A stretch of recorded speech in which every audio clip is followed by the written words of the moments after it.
හරි. මං හිතනවා ඔයාලට මාව ඇහෙනවා ඇති කියලා. හරිද?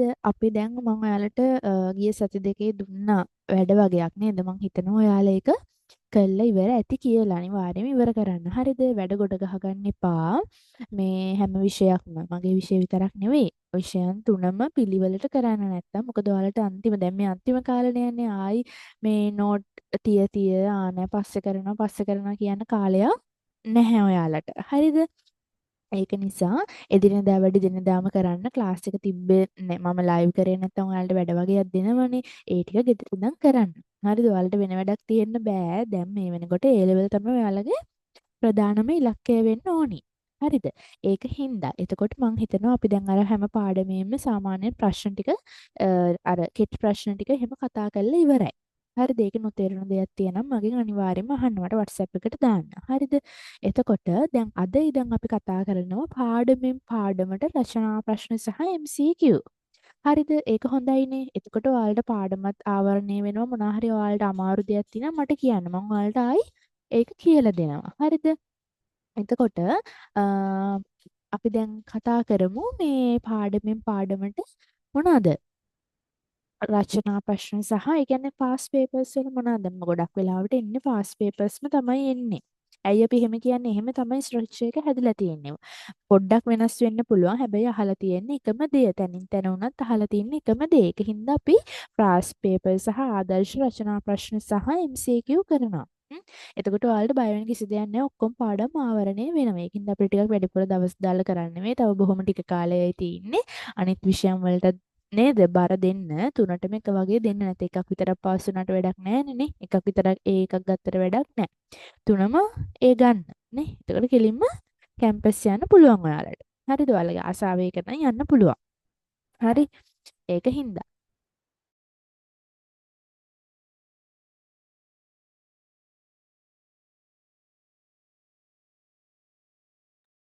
හරි එතකොට මං දැන් ඔයාලට අද ඉස්සෙල්ලම කියලා දෙන්නම් පුතේ කොහොමද අපි ප්‍රශ්න පත්‍රයේ ව්‍යුහය සහ ලකුණු බෙදලා යන්නේ කියලා හරිද ප්‍රශ්න පත්‍රය කොහොමද දැන් ඔයාලට ඒක ගැන අවබෝධයක් සමහර විට තියෙනවත් ඇති මම ඔයාලට කියන්නම් කොහොමද ප්‍රශ්න පත්‍රයේ ලකුණු බෙදලා යන්නේ කියලා හරිද එතකොට අපි බලමු හරිද දැන් ප්‍රශ්න පත්‍රය කීයක් තියෙනවද එක පත්‍රය සහ දෙක පත්‍රය කියලා ප්‍රශ්න පත්‍ර දෙකක් තියෙනවා හරිද එතකොට පළවෙනි ප්‍රශ්න පත්‍රය කියලා කියන්නේ MCQ එකනේ MCQ. හරිද? MCQ කියලා කියන්නේ බහුවර්ණ ප්‍රශ්න පත්‍රය. එතකොට ඒකට කාලය තියෙනවා පැය දෙකක්. කොච්චරද? පැය දෙකක කාලයක් තියෙනවා. හරිද? එතකොට ඒකේ තියෙනවා වර්ණ පහ බැගින්නේ උත්තර පහ බැගින් වෙච්ච බහුවර්ණ ප්‍රශ්න කීයක් තියෙනවද? බහුවර්ණ ප්‍රශ්න 50ක් තියෙනවා. හරිද? බහුවර්ණ ප්‍රශ්න 50ක් තියෙනවා. එතකොට මේ ප්‍රශ්න ඔක්කොටම අපි අනිවාර්යයෙන්ම පිළිතුරු දෙන්න ඕනේ. දන්නේ නැහැ කියලාවත් එහෙම ඉඩක් තියන්න බෑ. ඉතින් ඉඩ තිබ්බොත් ලකුණු නෑනේ. නේ? දන්නේම නැත්තම් හිතලා හරි නේද? කොහොම හරි ගහන්න ඕනේ. හරි දන්නේ නැති වෙන්න විදියක් නෑ. මේ විවරණකට ඔක්කොම දැනගෙන තියෙන්නේ. හොඳට හැබැයි හිතන්න. MCQ කියලා කියන්නේ ගොඩක් වෙලාවට නේද? මෙහෙම මෙහෙම වටේ ගිහින් ප්‍රශ්න අහන්න. එතකොට ඔයාලට මුල කියව එක අමතක වෙන්න පුළුවන්. එහෙම වෙන්න බෑ. හොඳ සිහි කල්පනාවෙන් ප්‍රශ්න කියවලා නේද? හරිම උත්තරේ සමහර ඒවා උත්තර පහක් තියෙනවා පහම හරි අහන්නේ හරි වැඩියෙන්ම හරියන එක නේ එතකොට සාමාන්‍ය අමාරු වැටෙනවනේ පහමත් හරි දැන් වැරදි එකක් නෙවෙයි පහම හරි අහන්නේ හැබැයි හරිම ඒ කියන්නේ වැඩියෙන්ම හරියන උත්තරේ නේ එතකොට අපි ගොඩක් හිතන්න ඕන නේද ඉතින් අපිට මීඩියා ගැන අපි ඉගෙන ගන්නවා මීඩියා දැනුම තියෙනවා අපිට ඒක අපහසු වෙන්නේ නැහැ හරි. එතකොට එහෙනම් එක් ප්‍රශ්නයකට ලකුණු එක බගින් මුළු ලකුණු එතන 50ක්. MCQ එකට මුළු ලකුණු වලට නේද? පේපර් එකේ 50ක් ලැබෙනවා. හරිද? ඔන්න ඒක තමයි MCQ ප්‍රශ්න පත්‍රයේ ව්‍යුහය.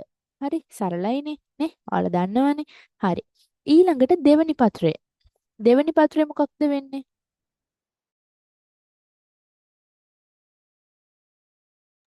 දෙක පත්‍රයේ කාලය තියෙන පුතේ ඔයාලට පැය 3ක්. කොච්චරද? පැය 3ක් තියෙනවා. නේ සම්පූර්ණ එතකොට මීඩියා පේපර් එකෙන් පැය 5යි නේ MCQ එකට පැය 2යි දෙවෙනි පත්‍රයට පැය 3යි කාලය පැය 3යි එතකොට මේකේ තියෙන්නේ ව්‍යුහගත රචනා වර්ගයේ ප්‍රශ්න 7ක් නේ ප්‍රශ්න 7ක් ඔයාලට දෙනවා ඒ ප්‍රශ්න 7න් ඔයාලා කීයකට උත්තර ලියන්න ඕනේ ප්‍රශ්න 5කටයි. හරි. එතකොට ප්‍රශ්න 7ක් දෙනවා. ඔයාලට දෙකක් අතාරින්න පුළුවන්. ඔයාලට අමාරුයි කියලා හිතෙන දෙකක් අතාරින්න පුළුවන්. 5කට අනිවාර්යයෙන්ම උත්තර ලියන්න ඕනේ. අනේ ටීචර් මට අන්තිම එක ලියන්න වෙලාව මදි වුණා. මට මෙන්න මේ ලකුණු නේද? අන්තිම 4වෙනි කොටසට ලියන්න මදි වුණා කියලා නම් කියන්න එපා. මොකද එතකොට ඉතින් ලකුණු කෙලින්ම ඔයාලට අඩු වෙනවා. ඒ එකට යන්න බැරි වෙනවා. හරිද? ඒකට මොකද්ද කරන්න ඕනේ අපි? ටයිමින් තියලා ලියන්න ඕනේ නේ. ටයිමින් තියලා ලියන්න ඕනේ. ඒතර මම කියන්නම්කෝ ව්‍යුහගත රචනා ප්‍රශ්න වල රචනා වර්ගයේ ප්‍රශ්න 7ක් තියෙනවා. ඒ 7න් අපි 5යි ලියන්න ඕනේ. හොඳට මතක තියාගන්න. හරිද? එතකොට එක් ප්‍රශ්නයකට අපිට හම්බ වෙනවා ලකුණු කීයද? 40ක්. එක ප්‍රශ්නයකට ලකුණු 40ක් හම්බ වෙනවා. හරිද? එතකොට ඒ වගේ 5ක් ලියන්න 40 5 200යි. නේද? 200ක්. ඒතර එතන මුළු ලකුණු තියෙනවා 200ක්. ඒතර අවසානයේ ලකුණු ගණනය කරන්න පුතේ නේද? පළවෙනි පත්‍රයේ 50යි දෙවෙනි පත්‍රයේ 200 බෙදෙනවා 4ෙන්. හරිද? ඒතර එතන 50න් බලතර 50 50යි සම්පූර්ණ මුළු ලකුණු ගාන අවසාන ලකුණු 100න් තමයි බලන්නේ. 100න් කීයද? 80ද 75ද නේද? 90ම ගන්න try කරන්න. 100න් 100ම ගොඩක් දුරට නෑ ගන්න පුළුවන් බැරි කමක් නැහැ. ඒ උනට ගොඩාක් කලාතුරකින් ඉන්නේ. හැබැයි 90 පන්නන්න පුළුවන් නම් ඔයාලට A+ එකයි sure. හරි? ඒක හින්දා. එතකොට එහෙනම් දැන් අපි බලමුකෝ ඒතර දැන් ව්‍යුහගත රචනා ප්‍රශ්න 5ක් තමයි ලියන්න ඕනේ. ඒතකොට අපි බලමු එක ප්‍රශ්නයක් ගත්තොත්. අන්න පළවෙනි ප්‍රශ්න කියලා හිතන්නකෝ. පළවෙනි ප්‍රශ්න ගත්තොත් ඒකේ තියෙනවා කොටස් 4ක් තියෙනවා. හරි? ඒ කියන්නේ එක ප්‍රශ්නයක් ගත්තොත් ප්‍රශ්නේ මෙහෙම කොටස් 7ක් තියෙනවනේ. ඒ 7න් 5ක්නේ අපි ලියන්න ඕනේ. එතකොට අන්න එහෙම එක කොටසක් ගත්තොත් අපි දැන් පළවෙනි ප්‍රශ්න කියලා ප්‍රධාන ඒකේ තියෙනවා ඇතුළේ කොටස් 4ක්. හරිද? එතකොට අන්න ඒකේ ඒ කොටස් 4 නේද?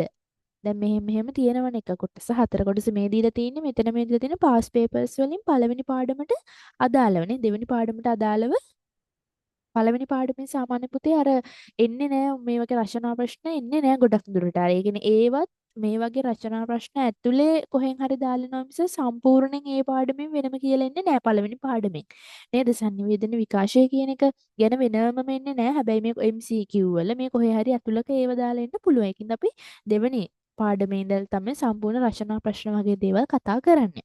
හරි. ඒතර මෙතන මම දීලා තියෙන 2020 21 කොහොම පාස් පේපර්ස් වලින් අවිල්ලා තියෙන ප්‍රශ්න ගැන තමයි අපි සාකච්ඡා කරන්න උත්තර ලියන්නේ. හරිද? ඒතකොට මම කී හිටියේ එක ප්‍රශ්නයක් ගත්තොත් ඒකේ කොටස් 4ක් තියෙනවා. පළවෙනි කොටස, දෙවෙනි කොටස, තුන්වෙනි කොටස, හතරවෙනි කොටස කියලා. ඒතර එක ප්‍රශ්නයකට ලකුණු 40ක් හම්බ වෙනවනේ. එතකොට අපි බලමු කොහොමද ලකුණු 40 හැදෙන්නේ කියලා. ඔයාලට මේක නිකන් තේරෙන්නේ නැහැ වගේ නේ. ඔයාලා මේක ලියා ගන්න. හරිද? ලියාගෙන මේ මොලේට දාගන්න පළවෙනි ප්‍රශ්නෙට මෙන්න මෙච්චර ගාණක්. හරිද? ඒතර මම කියන කොච්චර පිටුවේ කොච්චර ලියන්න ඕනද? ඒ ටිකත් කියන්නම්. හරි? එතකොට ඒක ලියන්න ඔයාලට පුළුවන්. හරි. එතකොට පළවෙනි කොටසට පුතේ ලකුණු 4යි හම්බෙන්නේ. හරිද? දැන් බලන්න මේ තියෙන 2022 උසස් පෙළ එකේ මේ 3 තුන්වෙනි ප්‍රශ්න එකට තියලා තියෙන sannivedana ක්‍රියාවලියේ මූලිකාංග තුලින් ඕපාදූප නියෝජනය කරුණේ කවර මූලිකාංගද? සාමාන්‍යයෙන් ඕනම ප්‍රශ්නයක පළවෙනි කොටසක් අහන්න නිකම් අර එක උත්තරයක් දෙකක් එක නේද? එක වචනෙන් දෙකෙන් උත්තරයක් දෙන්න පුළුවන් වගේ ඒවා තමයි අනිවාර්යයෙන්ම එක කොටසේ අහන්නේ. නේ? දැන් මූලිකාංග ටික නම් කරන්න එච්චර ලේසියව නම් එන්නේ නැහැ. මං කියන්නේ අර ඒ වගේ නේ. ලොකු අර පොඩි හෑලිවත් පොඩ්ඩක්වත් හෑලි එහෙම ලියන්නේ නැහැ. ඔන්න ඔය වගේ මොනවා හරි නම් කරන්න මොකක්ද කවුද අන්න ඒ වගේ වෙන්නේ. ඒතර එතනට මේ ලකුණු 4ක් හම්බ වෙනවා ඔයාලට. හරිද? පළවෙනි එකකට. ඊළඟට පුතේ බලන්න දෙවෙනි එකක් බලමු අපි. මේ තියෙන දෙවෙනි කොටස කරලා ලකුණු 8ක් හම්බ වෙනවා. හරිද? ලකුණු 8ක්. මෙතින් දැන් මේක නම් ජනසන්නිවේදන ක්‍රියාවලියේදී පණිවිඩයට සිදුවිය හැකි හානිය ප්‍රධාන බාධක වර්ග දෙකට අදාළව විස්තර කරන්න. නේ? එතකොට මෙතන පොඩි විස්තරයක් කරන්න ඕනේ. හැබැයි මේක දෙක කොටසක්. එතකොට අපි මේකට පිටු ගණන් විස්තර කරන්න ඕනේ නෑ. එහෙම කරන්න බෑ. එහෙම කරොත් ඔයාලට රචනා ලොකු ප්‍රශ්නනේ. ලකුණු 16 ප්‍රශ්න ලියන්න උත්තර මදි වෙලා එහෙම මදි වෙලා ඔයාලට ප්‍රශ්න දෙක තුනක්ම කරගන්න බැරි වෙන තත්ත්වෙට එනවා. නේ අපි කොච්චර දැන් මේක ගැන දන්නව නැති තරම් දන්නවා ලියන්න. හැබැයි ටයිමින් එක වැදගත් නේ. ඒ ටයිම් එකේ ලියන්න පුළුවන් ප්‍රමාණයක් තියෙනවා. දෙක කොටසට ලියන්න ඕනේ මෙච්චරයි මෙන්න මෙච්චර වෙලාවකදී. නේ අපි දන්නවා කියලා ඒක ගැනම ලිය ඉඳියා කියලා අපිට කොහොම වුණත් ලකුණු හම්බෙන්නේ එතන කීයද පුතේ? දෙවෙනි කොටසකට හම්බෙන්නේ ලකුණු 8යි. ඔයා පිටු 10ක් ලිව්වත් ඔයාට ආනෙල් මේ ළමයා පිටු 10ක් ලියලා කියලා ලකුණු 16ක් හම්බ වෙන්නේ නැහැ. ඒකින්ද හොඳම දේ අපි දන්නව තමයි. හැබැයි අපිට කියලා තියෙන මේ ලකුණු දෙකේ ප්‍රශ්නයන්නේ මේ දෙවෙනි ප්‍රශ්නේ ලකුණු 8ක්නේ. එතකොට ඒකට කොච්චරක්ද ලියන්න ඕනේ නේද? කියලා බලලා ලියන්න ඕනේ. මම කියන්නම් කොච්චරද ලියන්න ඕනේ කියලා. එතකොට ඒකට ලකුණු 8ක්. දෙවෙනි කොටසකට හම්බෙනවා ලකුණු 8ක ප්‍රශ්නයක් එක. ඊළඟට පුතේ තුන්වෙනි කොටස. ඊළඟට හම්බෙන තුන්වෙනි ප්‍රශ්නය. හරිද? තුන්වෙනි ප්‍රශ්නය ගත්තාම ඒකට හම්බෙනවා පුතේ ලකුණු 12ක්. කීයද? පළවෙනි එකට 4යි, දෙවෙනි එකට 8යි. ඔන්න තුන්වෙනි ප්‍රශ්නෙට හම්බෙනවා ලකුණු 12ක්. හරිද? ලකුණු 12ක මේ බලන්න. දැන් මෙන්න මේ 6 තුන්වෙනි ප්‍රශ්න ග්‍රාමීය සංවර්ධන ගැටලු විසඳීමේදී සමූහ sannivedana නිපුණතාවක් වශයෙන් සම්මුඛ සාකච්ඡා මගින් ලැබෙන ප්‍රයෝජන 3ක් විස්තර කරන්නලු. හරිද? එතකොට මෙන්න මේ වගේ එකක අපි කොච්චර ලියන්න ඕනද? නේ?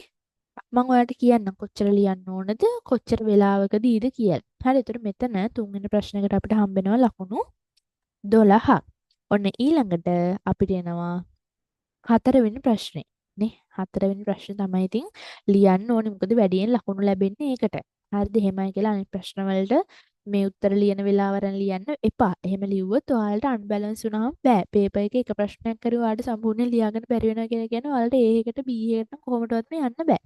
හරිද? ඒකින්ද දන්නවා කියලා එක ප්‍රශ්නේ ඒක මැත්තේ ලියලා ඉන්න එපා. හොඳට ලියන්න. ටක් ගාලා ලියන්න පුළුවන් නේ දන්න එක. හැබැයි නේද? බැරි එක අන්තිමට තියාගත්තට ඒකත් අපි ලියන්න ඕනේ නේ. නොලිය අතාරින්න බෑ. හරි. එතකොට ඒකට පුතේ හතරවෙනි කොටසකට හම්බෙනවා ලකුණු 16ක්. මෙතින් ඔබ කැමති ජනමාධ්‍යක ඇසුරෙන් sannivedana ක්‍රියාවලියේ මූලික අංග 4 නිදසුන් සහිතව පැහැදිලි කරන්න. නේ? ඔන්න හතරවෙනි කොටස කොහොම තමයි එන්නේ. එතකොට නේ හැම එකම පැහැදිලි කරන්න. නිදසුන් සහිතව පැහැදිලි කරන්න. දැන් මේව නම් හරිම ලේසියිනේ. මූලිකාංග ගැන ජනමාධ්‍යක ඇසුරෙන් පැහැදිලි කරන උදාහරණ දද ඇතිතරම් ලියන්න පුළුවන්. හැබැයි ඇතිතරම් ලියන්න කියලා ටයිම් එකක් තියෙනවා. ලියන්න ඕන පිටු ප්‍රමාණයක් තියෙනවා. මම ඒක කියන්න. ඔන්න එහෙනම් හරිනේ. පළවෙනි කොටසකට ලකුණු 4යි, දෙවෙනි කොටසකට ලකුණු 8යි, තුන්වෙනි කොටසකට ලකුණු 12යි, හතරවෙනි කොටසකට ලකුණු 16යි. ඔක්කොම ලකුණු 40යි. හරිද? අපි දැන් බලමු කොහොමද මේ ප්‍රශ්න වලට කොච්චර වෙලාවක් ඇතුළත ලියන්න ඕනේ පිටු ප්‍රමාණය කොච්චරක්ද කියලා. හරිද? ඔන්න එතකොට පළවෙනි ප්‍රශ්නයක් ගමුකෝ අපි දැන් මේ තියෙන 2022 උසස් පෙළ sannivedana ක්‍රියාවලියේ මූලික අංග අතුරින් ඕපාදූප නියෝජනය කරන්නේ කවර මූලිකාංගයේද කියලා දැන් මෙතන අහන්න එතනින් පොයින්ට් එකක් නේද? එතකොට ඒකට ඉතින් රූලක් කියයි. දැන් මෙතන නම් මූලිකාංගය මොකක්ද කියලා අහන්නේ. ආ රූල් දෙක තුනක් කියන්නේ එක රූලයි යන්නේ. හරිද? එතකොට එකක් දෙකක් කොහොම තමයි පොයින්ට්ස් තමයි ලියන්නේ. එතකොට මේකට දැන් හිතන්නත් එක්කම විනාඩි දෙක තුනක් හොඳටම ඇති. විනාඩි දෙකක් වගේ ගන්න පුළුවන් නම් හොඳටම හොඳයි. දන්නම ගන්න නැත්නම් විනාඩි දෙක තුනක් වගේ ගන්න පළවෙනි ප්‍රශ්නෙට. හරිද? ඔන්න හරිනේ. එතකොට ගොඩාක් වෙලා හිතන්න එපා. හිත ඒක බැරිම නම් චුට්ටක් තියලා නේද? හැම වෙලෙම එහෙම නේ. ඔයාලා ප්‍රශ්න තෝරගන්නකොට අපි ඕනම කෙනෙක් නේ ප්‍රශ්නයක් මේ පේපර් එක අතර ගත්තාම ලේසි එකනේ ඉස්සෙල්ලා පටන් ගන්නෙ නේ. එහෙමද කරන්න ඕනේ. ඔව් එහෙම තමයි කරන්න ඕනේ. ඇයි? ලේසි එක කොන්ෆිඩන්ස් පිට අපිට ලියන්න පුළුවන්. අපි අමාරුම එක තෝරගෙන ඒක ගැන හිතනකොට අන්තිමට ලේසි එක ලියා ගන්නත් බැරි වෙනවා. ඔයාලා හරි. ඉස්සෙල්ලාම පේපර් එක ගත්තාම ඔයාලට හොඳටම ලියන්න පුළුවන් කියලා හිතන ප්‍රශ්නේ ඉස්සෙල්ලා ලියන්න. අංකේ දාලා. හරි? මේකේ හතරම මේකේ කොටස් හතරම මට සාමාන්‍යයෙන් පුළුවන්. මම මේක තමයි පටන් ගන්න ඕනේ. එතකොට අන්න එහෙම පුළුවන්. ඒ කියන්නේ සාමාන්‍ය හොඳටම පුළුවන් එකේ පිළිවෙලට අන්තිමට තියාගන්න. ඒ කියන්නේ බෑ කියලා කියන්නේ ලියන්න පුළුවන්. හැබැයි හිතන්න ඕනි කියලා හිතනවා නම් අන්න ඒක අන්තිමට තියාගෙන ලියන්න. හරිද? එහෙම තමයි වෙන්න ඕනි. පුළුවන් ටික ඉස්සෙල්ලා ලියන්න පටන් ගන්න ඕනි. පුළුවන් හොඳටම පුළුවන් එකේ ඉඳන් ලියන්න ඕනි. එතකොට ඔන්න මම දැන් ගෝ පළවෙනි කොටසේ දෙන්නේ පොයින්ට් වගේ. ඒකට විනාඩි දෙක තුනක් හොඳටම ඇති. හිතලා ලියන්න. හරිද? එතකොට මේ හදිසියෙවත් මෙහෙමනේ පොයින්ට් එකක් නැතුව මොකක් හරි පොඩි විස්තර කිරීමක් ආවොත් නේ නිර්වචනයක් හරි නැත්තම් මොකක් හරි පොඩි ගොඩක් වෙලාට එක කොටසට එන්නේ නැහැ මහා ලොකු ඒවා. නිකමට හිතන්න පොඩි විස්තර කිරීමක් හරි ආවොත් පළවෙනි කොටසකට ඔයාලට ඒක පිටුවෙන් 4න් එකක් වගේ තමයි ලියන්න ඕනි. හරිද? පිටුවෙන් 4න් එකක්. ඔයාලා විභාග වල දැකලා ඇතිනේ. මං හිතනවා දැකලා ඇති කියලා. මේ විභාග කොලේ කියලා කියන්නේ මේ අපි සාමාන්‍ය තින CR එකටත් වඩා ඒකේ ටිකක් විතර මෙහෙම මට ඒක ඔයාලට කොහොමද කියන්නේ? ඔයාලා බලන්න Google එකේ search කරලා බලන්න සමහරට ඇති නැත්නම් ඔයාලා අනිවාර්ය විභාග වල දැකලා ඇති. හරිද? ඔයාලා ඉස්කෝලවල එහෙමත් මේ ඔය වාර විභාගවලදී දෙනවනේ ඒ ආකෘති ඒවා. එතකොට අන්න ඒ වගේ පිටුවෙන් හතරෙන් එකක් විස්තර කිරීමක් ආවොත්. නැත්නම් පොයින්ට් එකක් නේ ලියන්නේ. ඒතර රූල් අය යන්නේ. හරිද? ඔන්න ඒ වගේ තමයි එතකොට විස්තර කිරීමක් අය කියන්නේ පොඩ්ඩයි. පොඩ්ඩයි ලියන්න. මොකද ලකුණු 4යි හම්බ වෙන්නේ විනාඩි 2-3ක් ඇතුළත ලියන්න ඕනේ. හරිද? ඊළඟට දෙවෙනි එක. දෙවෙනි කොටස. හරි දෙවෙනි කොටසක් ආවොත් පුතේ ලකුණු 8ක් නේ. හරිද? එතකොට ඒකට විනාඩි 8ක් ඇති. ලකුණු 8කට විනාඩි 8ක් වගේ ඇති. එතකොට ඒකට කොච්චර පිටු ප්‍රමාණය ලියන්න ඕනද? පිටු භාගයක් ඇති. හරි. දෙවෙනි කොටසකට පිටු භාගයක් හොඳටම ඇති ලියන්න විනාඩි 8ක් වගේ ඇතුළත. හරි ටයිම් එක මැනේජ් කරගන්න. මේක ඔයාලා ලියලා ඉස්සරහ ගහගත්තත් කමක් නැහැ. එතකොට ඔයාලට නේද විභාගයට යනකොට හොඳ ඔරලෝසුවක් ගෙනියන්න කවදාවත් මේ හෝල් එකේ බිත්තියේ මේ ආරලෝසුව තියෙනවනේ ලොකු එකක් කියලා හිතන්න බෑ. කණුවක් වගේ සෙට් වුණොත් නේ ලියන්න බෑ. පේන්නේ නැහැ ටයිමින් එක කොච්චර වෙලා යනවද කියලා. කියන්නේ හොඳට වැඩ කරන ඔරලෝසුවක් නේද? හරියට අරගෙන යන්න පිළිවෙලට. එතකොට හැම වෙලේම මේක ඉස්සරහින් තියාගෙන නේද? බල ටක් ටක් ගාලා ලියන්න. හරිද? ඒක තමයි වෙන්න ඕනේ. ටයිමින් තමයි මේක විභාගයක් කියලා කියන්නේ පුතේ. අපි දන්න දේ අපිට අදිතරන් ලියන්න තියෙන දෙයක් නෙවෙයි. ඒ විභාගෙදි බලන්නේ මේ ළමයා මේ දන්න දේ කොහොමද මේ මෙන්න මේ කියන පැය 3 ඇතුළත මැනේජ් කරලා මෙයා ලියන්නේ. ඒ කියන්නේ ඒක හැකියාවක්. කාලය කළමනාකරණය කරලා විභාගය ලියනවා කියන එක හැකියාවක්. හරිද? ඒතකොට ඒක හොඳ දක්ෂයෙක්ට නේ හොඳට ඉගෙන ගන්න ළමෙක්ට ඒක තියෙන්න ඕනේ නේ. හොඳ රිසල්ට් එකක් ගන්න එක තියෙන්න ඕනේ. ඒව තමයි විභාගෙකදී බලන්නේ. නේද? ඔයාලා පාඩම් කරපු ඔක්කොම ලියනකම් ඔයාලට දවසෙම දෙන්නේ නැහනේ. දෙන්නේ පැය 3යි. කොහොමද පැය 3ට ඔයා මේ ටික ලියන්නේ කියන එක තමයි බලන්නේ. ඒක හැකියාවක් නේ. අන්නේ හැකියාව තමයි ඔයාලා දිනු කරගන්න ඕනි. එතකොට මම කියන්නේ දෙවෙනි කොටසට ලකුණු 8යි. ඒකට විනාඩි 8ක් ඇති. විනාඩි 8ක් කියන්නේ පිටු භාගයක්. හරිද? අර කොලෙන් පිටු භාගයක් ඇති. ලිව්වහම. හරිද? ඊළඟට තුන්වෙනි කොටස. තුන්වෙනි කොටස ගත්තොත් ලකුණු 12ක්. හරිද? ලකුණු 12ක්. ලකුණු 12කට විනාඩි 12ක් ඇති. තුන්වෙනි කොටසකට ලකුණු 12ක් හම්බෙන්නේ. ඒතරේ ලකුණු 12ට ඔයාලට විනාඩි 12ක් ඇතුළත කොච්චරක් දැනද ලියන්න ඕනේ? පිටුවක් ලියන්න. සම්පූර්ණ එක පිටුවක්. පිටුවක් කිව්වම දන්නවනේ නේද? එක පිටුවල් ලිව්වම ඇති තුන්වෙනි කොටසකට. හරිද? ඔයාලට ඊට වඩා ලියන්න පුළුවන් කියලා පිටු 2 3 ලියන්න ගියොත් ඉතින් හතරවෙනි කොටස ලියන්න වෙලාව මදි වෙනවා. හරිද? ඒක හින්දා තුන්වෙනි කොටසට එතකොට එන්න ඕනි පුතේ. මේ ලකුණු 12යි විනාඩි 12කින් පිටුවක් වගේ ලිව්වම ඇති. හරිද? ඊළඟට හතරවෙනි කොටස නේ. ඔන්න ඕක තමයි ප්‍රශ්න ලොකු එකනේ. මොනවද? ලකුණු 16ක් හම්බ වෙන එක. නේද? එතකොට ඒක හොඳටම ලියන්න ඕනි. එතකොට ඒකට ගන්න පුතේ විනාඩි 15ක් 20ක් වගේ ප්‍රමාණයක් ඒකට තියාගන්න. හරිද? අන්නේ අතරතුර නේද? ඒකට නම් පිටු එකහමාරක් වගේ ලියන්න ඕනි. හරිද? පිටු එකහමාරක් වගේ ලියන්න ඕනි. එතකොට පිටු එකහමාරක් නේද? සමහර වෙලාවට දෙකක් යන්නත් පුළුවන්. තමන්ගේ වේගය අනුව තමයි ඒක. හරිද? එතකොට හොඳට උදාහරණ දාලා වෙන් වෙන් කරලා ලියනකොට සාමාන්‍යයෙන් ඉඩ යනවා. නිකන් එක ගොඩේ ලියන්න එපා. ටිකක් අකුරු ලොකුවට ලස්සන වෙන්න ඕනේ නැහැ. මුතු කැට වගේ එහෙම ලියන්න බෑනේ. එහෙම ලියන්න වෙලාවක් නැහැ. හැබැයි පැහැදිලිව ටිකක් නේද? පෙනුම තියෙන විදියට අර කුරුමිනි අඩු වගේ අකුරුත් ලියනක ඔයාලටම තමයි අවශ්‍ය. ඒ කියන්නේ පොඩ්ඩයි එතකොට යන්නේ. ඒතර ඔයාලට තව ගොඩාරියක් ලියන්න වෙනවා. ටික පුළුවන් තරම් ලකුණු මේ අකුරු සාමාන්‍ය ලොකු කරන්න බලන්න. ඒක නිකන් පොඩි ළමයිගේ වගේ නෙමෙයි මම කියන්නේ. ඔයාලට තේරෙනවනේ. සාමාන්‍ය පැහැදිලිව ලියන්නනේ. බලන එක්කෙනාට අකුරු මේක අයන්න නම් අයන්න කියලා අඳුර ගන්න පුළුවන් විදිහට ලිව්වනම් හරි. හරි ඉතින් උදාහරණ දානකොට පාට පෑන් මාරු කරන්න ඇත්තටම වෙලාවක් නැති වෙයි. ඒ කියන්නේ කළු පෑන් එහෙමනේ. එතකොට කරන්න තියෙන රූලක් ඇරලා උදාහරණය නිල් පෑනෙම ලියන්න. එතකොට දන්නවනේ රූලක් ඇරලා මේ උදාහරණ. ඊළඟ ඡේදයෙන් ආයෙ පටන් ගන්න නේ.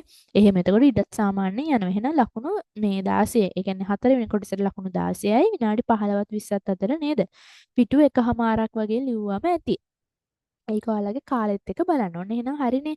ඔන්න මම කිව්වා ප්‍රශ්න වලට එන වෙලාව කොච්චරද ලියන්න ඕනේ පිටු ප්‍රමාණය කොච්චරක්ද කියලා. හරිද? එතකොට එතකොට අපි දැන් ප්‍රශ්න 7න් නේද? මම කියවනේ පහක් තමයි අපි තෝරගන්න ඕනේ. නේද? ඒකෙදි ඊටර ප්‍රශ්න තෝරගන්න ඉස්සෙල්ලම ලේසිම එක තමයි අපි ඉස්සෙල්ලම තෝරගන්න ඕනේ නේද? එතකොට ඒ තෝරගන්න ප්‍රශ්නෙට විනාඩි 40ක්ම ගත්තර කමක් නැහැ. සාමාන්‍යයෙන් උතන 35ක් 38ක් වගේ තමයි එන්නේ එක ප්‍රශ්නයකට. ඒ වුණාට අර පළවෙනි ප්‍රශ්න හොඳටම ලියන්න පුළුවන් නේ. එතනදී පොඩ්ඩක් විනාඩි දෙක තුනක් වැඩියෙන් ගත්තට කමක් නැහැ. විනාඩි 40ක් වගේ. නේද? අනික් හතරට ඒතර අනිවාර්යයෙන්ම විනාඩි 35 ගාන ගන්න. හරි. ඒක ආයි පොඩ්ඩක්වත් එහෙ මෙහෙ කරන්න එපා. එහෙ මෙහෙ කරොත් ඔයාලට අන්තිමට ලියන ප්‍රශ්නෙට ලියන්න වෙලාව මදි වෙනවා. ඒක හොඳට මතක තියාගන්න. හරිද? ඒතර අපි සාමාන්‍යයෙන් අන්තිමට ලියන්නේ අඩුවෙන්ම දන්න එක. නේද? අන්තිමට ලියන්නේ සාමාන්‍යයෙන් අඩුවෙන්ම දන්න එක නේ. ඒක එතකොට නේද අන්තිම මොහොතේ කොළ ටික අමුණන්න කියලා ශාලාධිපති කියනකොට කොළ ටිකත් අමුණගෙන අර ඔයාලගේ පේපර්ස් එකතු කරන්න එක්කෙනා එකතු කරන්න මෙහෙම ළඟට එනකම්ම ලියන්න ඉතින් නේද? ප්‍රශ්න ඉවර කරන්න. මෙහෙම ඈතදී පේනකොට ප්‍රශ්නේ මේ එයා එකතු කරගෙන අර කොනේ ඉඳන් එනවනම් ප්‍රශ්න ඉවර ගන්න මෙහෙමයි කියලා එතකම්ම ලියන්න. හරි අන්තිම ප්‍රශ්නේ. එතකොට ඒක ලියන්න මොකද ඒක අමාරු ප්‍රශ්න වල හිත හිතන ලියන්නේ. එහෙම ලියන්න. හරිද? එතකොට මේ ඒ ටික තමයි. නේද? විභාග ලියද්දී ඒතර කොළ ටිකක් තියන්න ඕනි සාමාන්‍යයෙන් ඔයාලා දන්නවද? ඒ කියන්නේ ඔය පොතක් ඉස්සෙල්ලා පොතක්නේ දෙන්නේ පොතක් දෙනවා ඊට පස්සේ අමතර කොළ දෙන්නේ නේ අමතර කොළ ටිකක් දෙනවනේ එතකොට පොත් දැන් අපි පොත ලියලා ඉවරුණා